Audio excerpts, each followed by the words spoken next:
This is Chapter 10. This is the beginning of the 5th unit in AP Human Geography. And the learning goal for this first key issue is that students would be able to explain the origin and diffusion of agriculture. This is when agriculture began, from the very beginning, from hunting and gathering to agriculture. And then be able to classify agricultural regions, which is what key issues 2 and 3 will look at. So the concept list is to know the definition of agriculture, animal domestication, hunting and gathering, the fact that these hunting and gatherers are nomadic, know the definition of nomadic. You'll be drawing a map that shows the origin diffusion of vegetative planting and seed agriculture.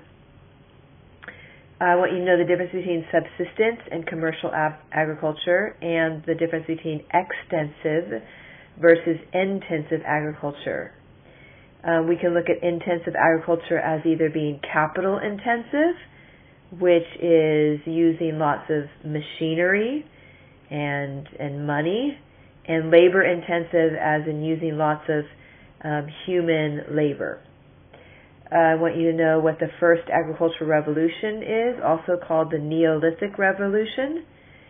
Know what the agricultural hearths and the path of their diffusion, and this would be according to Carl Sawyer. Agribusiness, as well as agricultural industrialization, otherwise known as factory farming. And then be able to use Whittlesey's agricultural regions, this map of the regions, compared to the Köppen's climate zones. So let's get started. In the introduction for this chapter, it said that geographers were interested in 3 different things. So I want to focus on that and help us to be mindful of that as we read the rest of this chapter. We're always looking at where different things are, the spatial distribution of the different types of agriculture that we'll be looking at. So I want you to be mindful of where these different types of agricultural practices are, and we will look at 2 big categories of types of agriculture, and this would have to do with the farm product itself, if it's a crop or an animal. And where that crop or that animal is consumed or eaten. Is that crop or animal eaten on the farm, or is it eaten off the farm? And we'll look at that. So we'll be looking at and drawing and doing some maps and coloring some maps of where the different types of agricultural practices are. And then we're always going to be looking at reasons why farming varies from place to place.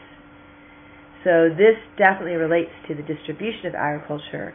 But why is farming different? Why is it different in Africa than it is in Europe? And specifically, or maybe generally, why it's different is that it relates to 2 things, which brings us back to Chapter 1. It relates to culture. So people have distinctive practices, they have technology, they have perceptions about the foods that they like to eat, the meaning behind it, maybe traditions. And so why there's different farming practices from place to place definitely depends on the culture and what the culture prefers. And then also, it depends on the environment or the climate. Only certain kinds of plants and animals can grow in certain types of soil, has to have a certain temperature. Is it too hot? Is it too cold? Precipitation, is it too wet, too dry? So definitely what is grown or raised, animals or crops, depends on the environment also. So it depends on the culture and the environment. And these things 2 together, human-environment interaction, causes a place to be unique, which is a review from what we did in Chapter 1. And then we're always concerned about the globalization versus local diversity tug of war. So we've got agricultural products that are sold on the global market, but there's also a local market. Even, in the United States, we have local markets and local food farmer markets and stuff like that. So looking at agriculture globally, but also looking at it at the local level. All right, so key issue 1, one of the aspects is looking at the origin of agriculture. So agriculture, first to define that, is the deliberate cultivation of plants and animals for consumption. Either we're eating it or we're selling it for economic gain. So this is not just something that grows wild, but we're deliberately cultivating and taking care of plants and animals. Animal domestication, any kind of domestication is where you are taming that animal. So it could be used for human use. Or you can talk about plant domestication too, where you're taking wild plants and then using them to plant them for human consumption, human use. Hunting and gathering is where people would hunt and gather berries and nuts and roots. Usually the men hunted animals and the women gathered, and this was before the first agricultural revolution. And people were in small nomadic herds, and they would search fairly locally in their area, looking for food and water and for themselves and for the animals. And there was definitely just a strict division of labor. Men did certain things, women did certain things. Then, with the invention of agriculture, this was the first agricultural revolution, also known as the Neolithic agricultural revolution. And this occurred when, most likely it was women, but people discovered that the plants that they had, that they could cultivate them and grow more food, use those plants and they'd grow food. So whether they were collecting seeds or whether they were planting part of the plant, but they noticed that they could reproduce these plants.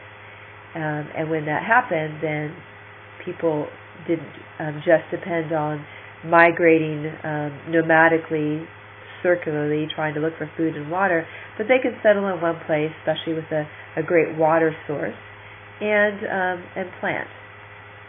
So this caused a boom in agricultural products and being able to grow lots and lots of food, which allowed them to settle and also have lots and lots of kids. So we saw this pushing countries or regions into the first demographic transition stage with a population boom. As far as hunting-gatherers today, very, very few people are hunter-gatherers. So the book said 0.005%. So it's 5/1,000th of the world's population lives as hunter-gatherers. And these are isolated groups of people. You can find people in the Kalahari Desert, the African Bushmen, in Botswana, and also Australian Aborigines too. All right, looking at agricultural hearths. According to Carl Sawyer, there are a number of hearths. This is the origin of agriculture. And there are two types of ways to cultivate plants. There's vegetative planting and there's seed agriculture. So vegetative planting is when you take a part of the plant, whether it's a stem, a leaf, part of a plant, a root, and put it in the ground, and you can cultivate it that way. This is how we cultivate potatoes. If you take a potato and you put it in the closet for a while, and you'll see it starts to kind of sprout, well, you can cut off the places that it's sprouting. These are called the eyes, and you can plant that in the ground, and a potato will grow. So this is vegetative type of planting. Seed planting, or seed agriculture, is when you plant seeds, and we're maybe more used to that. So Carl Sawyer said that there were different places in the world where this vegetative planting and seed planting originated. And you can see in this top map, this is a vegetative planting hearth. The primary vegetative planting hearth would be considered Southeast Asia. You see right here, this area here in kind of Bangladesh, Myanmar, into Thailand, Southeast Asia here. This would be the primary vegetative planting hearth, where people were planting roots like maybe cassava and propagating those plants in that way. And then you can see the red lines here shows the early diffusion of that up into China, down into Indonesia, into India, and then even across India into the Middle East, and then on into Africa. And then we also have got West Africa and Western South America, from Colombia down into Peru. So Peru is where we have potatoes. So this is vegetative planting in the hearth, and then you can see other extensions too.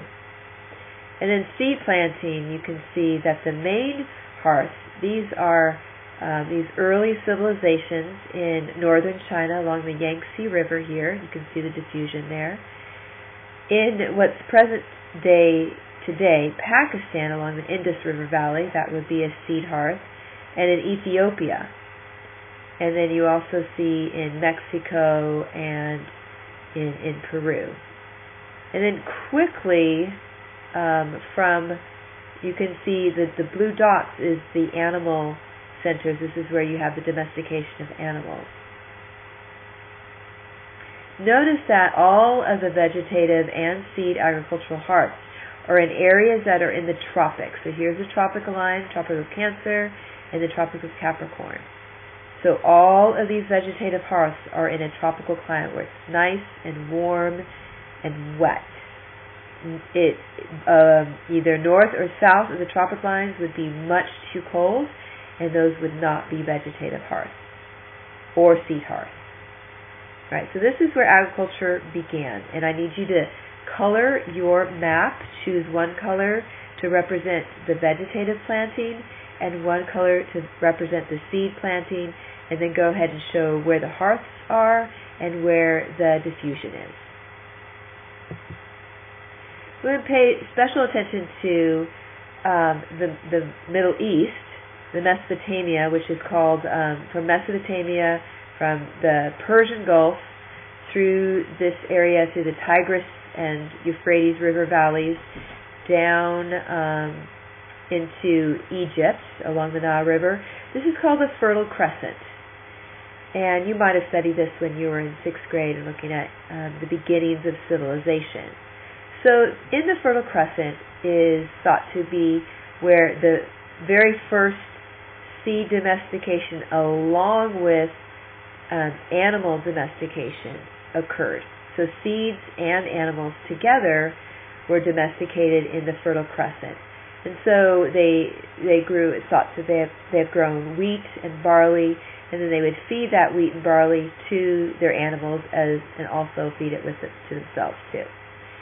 And this would mark the first agricultural revolution, along with what we saw in China and India and all those other places where there is starting to plant and not just hunt and gather. And then, as we saw back in the last map too, the diffusion from this Middle Eastern area, the diffusion of this seed and animal domestication then diffused through Turkey, here's Turkey, and then up into Europe, up here. So seed agriculture diffused from the Middle East, from the Fertile Crescent, up into Europe. Alright, let's look at classifying agricultural regions. So as you read key issues 2 and 3, I want you to be mindful of each of the different agricultural regions and how they're classified. So the main classification, and you should know this, is that agriculture is either considered to be subsistence here, all right, or commercial. This is the main classification system. Each agriculture practice is either subsistent or commercial. Subsistence means that the farmers grow it for themselves and for their families. So the main purpose of growing their crops or raising their animals is for them to subsist, to survive. And the majority of the crops or animals that are raised are for their consumption, for them to eat. And they eat it mostly, what we consider, on their farm, on their property. Commercial, on the other hand, is growing crops or raising animals to sell. So you could say that this product, whether it's a crop or animal, is eaten off of the farm because it's sold to other people at grocery stores or farmers markets, and people consume these products maybe in their own homes, not on the farm. So the subsistent, for farmers and their families to eat on the farm, and commercial, for families who buy this product and they eat it off the farm. So that is the major classification of agriculture regions. And we'll look at each of them. Actually, key issue 2 is looking at all subsistence, mostly subsistence, and then, actually with the exception of one, and then key issue 3 is mostly commercial. The other type of classification is intensive versus extensive. Extensive versus intensive. Extensive, you can see down here, is that you don't work the land very much. So the yield, or what you're able to raise, is very small for the total acre. So it yields a very small output per acre, meaning you're not using the land to its utmost. You're using it, somewhat, but not trying to get every little bit of nutrient out of the soil and try to really work it really hard. So extensive. But intensive is the opposite. You're trying to get as much out of the land as possible. So this yields a large output per acre. All right, so extensive versus intensive. And so we'll make a little chart like this where we've got subsistence and commercial on one side and intensive and extensive on the other side. And you will be writing the names of each of the different agriculture regions within this chart. Now, I do want you to be mindful of capital versus labor intensive. So intensive is trying to get as much out of the land as possible. Capital has to do with the machinery or money. All right, so capital is machinery or money. All right, it costs money to buy a machine, and so capital is using lots of machines to grow your food. Labor has to do with people. So this is labor, something that's labor intensive, needs lots and lots of people to, maybe weed the fields or pick the crops. So labor intensive has to do with people. We'll look at that later too. All right, let's move on. All right, as you read the rest of key issue 1, I want you to briefly describe what the 2 large categories of agriculture regions, which you will find in key issue 2, LDCs, and then key issue 3, MDCs. So as you read about the purpose of farming, create a chart like this instead of taking notes maybe. Write what is the purpose, the main purpose of farming in an LDC, and what the main purpose of farming in an MDC is. And then the overall percentage of farmers that you find in LDC out of all the population. Is it 80% of all the people are farmers in an LDC, or is it 2% of the people are farmers? So write about what's the percentage of farmers over the whole population practice farming in these 2 different types of regions. Machinery. What kind of machinery? Do they have complicated machinery like combines or threshers, or do they have simple tools like a hand hoe or a donkey to help pull a plow? What about the size of the farm? Is it huge? Is it small? Is the type of agriculture that's practiced in LDCs or MDCs, is it a part of agribusiness or not? All right, let me just go ahead and go over what agribusiness is. It is in the book, but I also want to compare that with the industrialization of agriculture.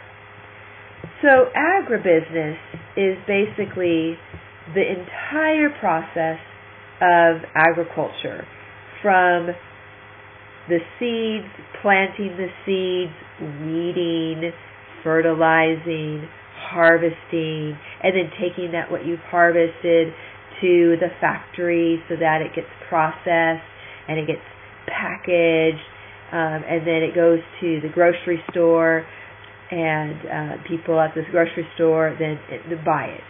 So agribusiness is the entire process of food, from the farm all the way to a person's table.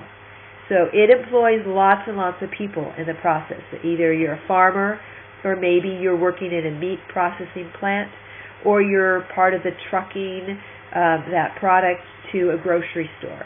So agribusiness is the entire process, from the food to the table, from the seed to the table.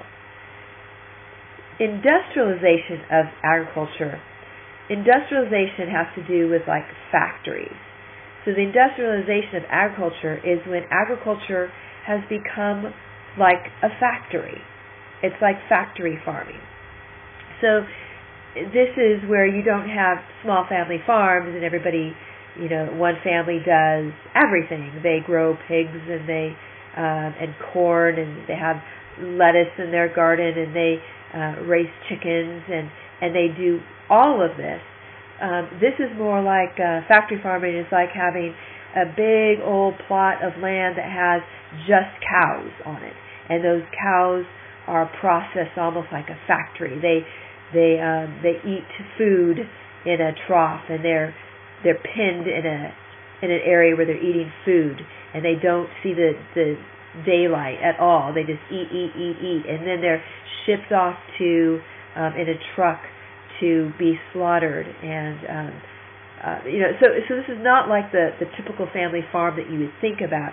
This is farming has become more like a factory, and that food is processed like maybe a car in a factory where each part is mechanized, and so that's what factory farming is, and we'll look at some examples of that. All right, so in addition to all this purpose of farming, percent of farming machinery, farm size, and is the process of agriculture in LDC or MDC, is it a part of agribusiness or not? Then I want you to list all the types of agriculture. You should find 5 in LDCs and 6 in MDCs. And these are basically what you're going to be reading about in Key Issue 2, LDCs, and Key Issue 3, MDCs. All right, so be mindful of the maps that you have, looking at the labor force, the percent of people in agriculture, looking at the types of machinery that you would have in places, and also looking at the size of farm. So just be mindful of that. You'll be also comparing the regions of agriculture regions according to Derwent Whittlesey.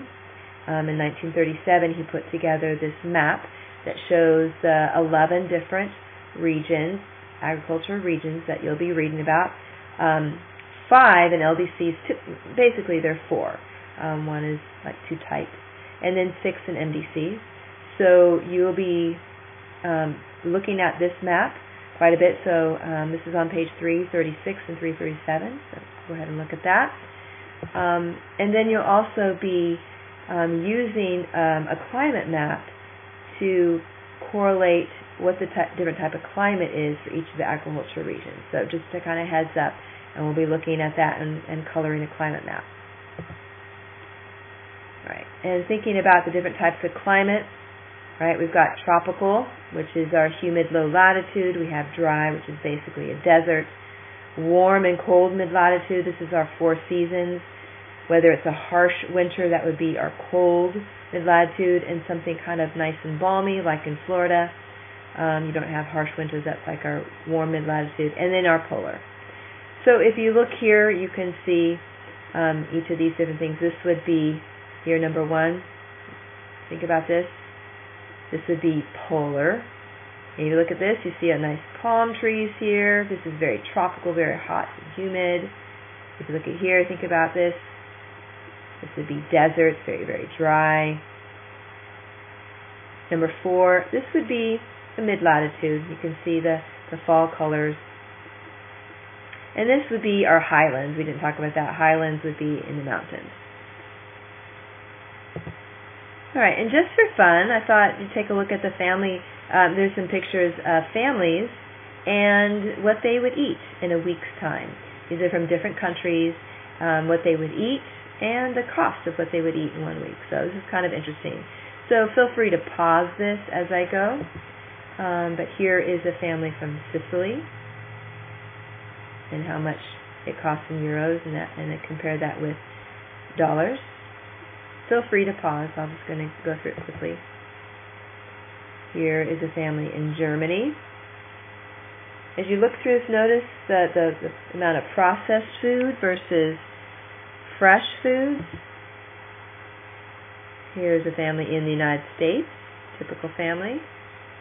How much they would spend in a week's time on food. Mexico. You notice processed versus fresh food. Poland. How much money they spend. And again, processed versus fresh.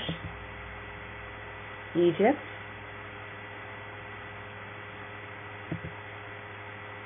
This is Ecuador. You see hardly any, it's no processed food in this, all fresh foods. Bhutan, which is just north of India. And Chad, which is in sub-Saharan Africa. This is $1.23 per week for this family.